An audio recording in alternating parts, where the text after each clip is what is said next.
Coucou tout le monde, bienvenue sur ma chaîne YouTube. Et aujourd'hui on va parler des trucs et astuces pour la vie en van. Parce que j'ai reçu des DM sur Insta, pour ceux qui ne me suivent pas aussi, j'ai Instagram. Et qui me demandent des tips sur la vie en van. Donc moi je m'étais inspirée de pas mal de choses que j'avais vues sur Pinterest, tout ça, ou sur YouTube. Donc je vous donne des petits tips que j'ai pu voir et que j'ai moi-même fait dans mon van. Donc déjà, faut savoir qu'il ne faut pas prendre beaucoup d'affaires avec soi, parce que sinon, t'as vite pas assez de place pour les rangements. Mais moi, je sais que mes rangements, par exemple, je les mets tous dans des boîtes. En fait, parce que si là, j'avais fait des rangements comme ça, j'aurais pas mis autant de choses, je pense, que dans mes boîtes. Donc, compartimenter, je sais plus si on dit comme ça, pour gagner encore plus de place, même dans les placards. Moi j'ai pas fait le choix de mettre des boîtes parce que je n'avais pas trouvé dans la bonne taille, mais ça serait bien que j'en trouve. Ensuite, en question rangement, moi j'avais fait la capucine. Donc en fait à la base ici j'avais quelque chose qui faisait que je pouvais pas passer devant, donc je l'ai enlevé et j'ai juste gardé ça et j'ai coupé en fait au milieu pour ensuite mettre des rangements parce que ça me faisait gagner de la place, que j'avais peur de ne pas avoir assez de rangements. Au final ça va, j'en ai assez, j'utilise même pas toute ma banquette en dessous. Ensuite un autre tips, c'est d'avoir des choses convertibles. Par exemple moi mon lit il est convertible, je peux le mettre en salon. Comme ça fait plusieurs styles de vie et pièces de vie. Comme ça j'ai pas tout le temps que ça et je peux accueillir des gens dans mon van. Ensuite un autre tips, moi je dirais d'investir dans un bon matelas, parce que le sommeil c'est important et avoir un bon matelas ça compte. Je sais qu'on ne sait pas là où on dort le mieux, parce que parfois on se sent pas forcément en sécurité dans les endroits où on dort, ou alors il y a plein de vent, ou il y a plein de pluie. Donc le sommeil, il faut quand même avoir un sommeil assez lourd pour vivre en van, même s'il faut toujours rester à l'affût au cas où il y a un bruit bizarre. Donc ouais, le sommeil je dirais investir dans un bon matelas et une bonne literie. Et moi j'avais fait ça aussi au-dessus de mon lit, parce que parfois j'ai ma planche de surf qui est juste au-dessus, et en fait avec les 4 points ici, en fait je tire ma corde et comme ça je peux mettre ma planche au-dessus et comme ça elle est à l'intérieur, elle n'est pas à l'extérieur, je peux pas me la faire voler.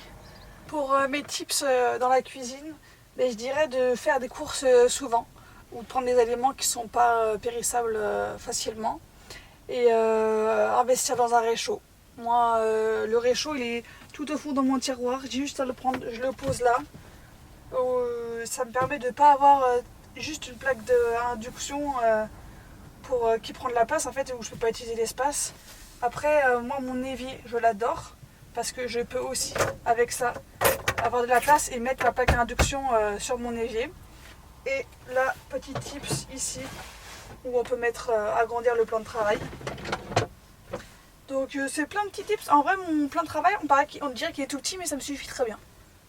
Donc voilà, investir dans des bougies aussi, important, parce que ça sent quand même. Ensuite moi je dirais investissez dans une douche, même si c'est une galère à faire, et dans des toilettes, même si c'est aussi une galère à faire. Moi je sais que je peux me doucher quand j'ai envie, je peux faire pipi quand j'ai envie. Donc ça vraiment pour moi je changerais pour rien au monde. Après la douche faut être rapide. Faut arrêter dès que tu te savonnes, dès que tu fais ton shampoing, faut s'arrêter. Ou alors faut faire des toilettes de chat juste avec un gant de toilette, ou des lingettes quand t'as pas assez d'eau. Ouais, investir dans des bougies, parce que quand même ça sent. Donc souvent il faut changer les toilettes assez régulièrement quand même. Après en termes d'hygiène, je dirais là par exemple mettre un tapis à l'entrée et devant, comme ça il y a moins de saleté dans le lit, même si quand tu vis à la plage il y a forcément du sable qui va venir. Laver souvent, parce que ça salit très, très rapidement vu que c'est un tout petit endroit. Voilà, après l'eau on peut la trouver, moi je la trouve souvent dans les toilettes publiques, dans les cimetières, ou dans les supermarchés aussi parfois, il y en a. Donc voilà un petit tips pour l'eau. Ensuite, moi je vous dirais d'investir dans des panneaux solaires, parce que mine de rien quand tu travailles, t'es obligé d'avoir de l'électricité. Mais si tu travailles pas dans ton van, tu peux peut-être essayer de t'en passer. Mais bon, charger ton téléphone, l'ordinateur, tout ça, c'est un petit peu galère sans panneau solaire. Après, moi, je sais que je peux quand même vivre sans électricité. Parce que, par exemple, pour manger, je peux vivre sans... J'ai ma petite gazinière. J'essaie d'avoir de la batterie à chaque fois dans mes batteries externes aussi. J'ai des trucs à piles, par exemple, mes lumières, même si j'ai pas d'électricité, j'ai des piles, j'ai des bougies aussi. Donc ne pas être dépendant, en fait, il faut essayer de pas être dépendant, il faut dépendre de rien en fait. Être autonome mais pas dépendre en même temps de ce qu'on a, parce que s'il y a des bugs après, du coup on est obligé de rentrer chez ses parents. Et ensuite, pour la sécurité aussi dans le van, moi je ferme tout le temps forcément quand je dors. Après faire attention en fonction du spot où on est, moi je sais que je le ressens directement si je me sens en sécurité ou pas.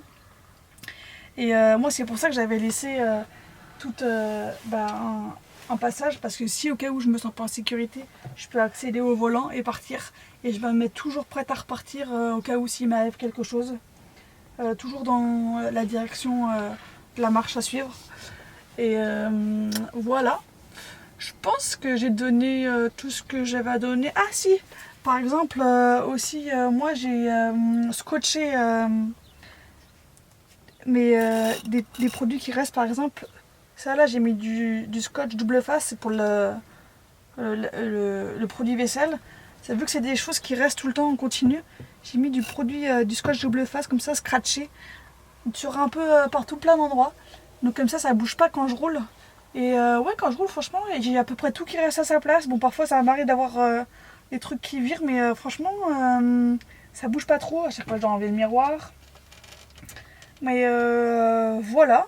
Après, c'est une question d'organisation. Mais j'espère que je vous ai donné quelques tips pour ceux qui souhaitent vivre en van à l'année.